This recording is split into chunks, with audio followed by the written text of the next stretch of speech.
Okay lang po ba may singsing? Okay na. Sige, sige. Upo kayo. Tapos, may wet hair. Ay, naku po, mahaba pala ang kuko. Bawal po yun? Ano kasi sa clay. Si Jack na lang. So now, if yung two thumbs, you widen mo. Slowly, hindi, i-widen. Release. Kasi masabit sa ako po.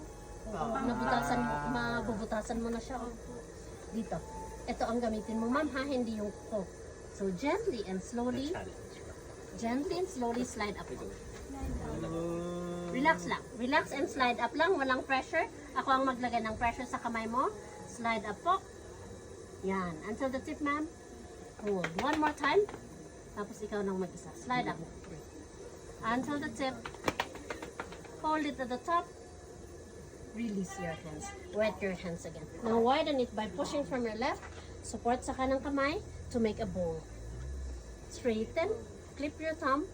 Ito ang mag-push, not the fingertips. Not the fingernails. Push gently. Gently lang. Slide up. Slide up. Slowly. Mabilis kang umakyat, ma'am. Gently and slowly. Apat na fingers.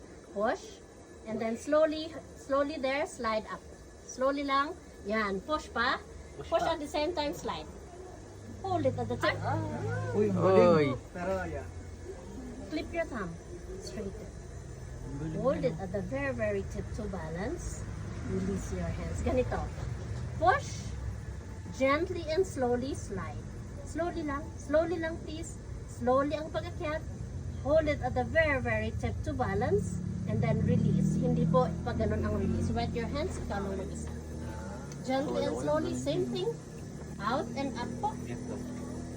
Push. Gently. Slide up. Slowly lang. Hold.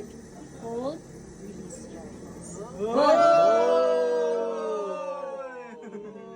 Yun o. Yun na, may mangkok na tayo. So, wakas may mangkok na kayo. Ang tagal mo na nagtitiis. Ang tagal mo na nagsasabaw sa plato. Pati sa baso, no?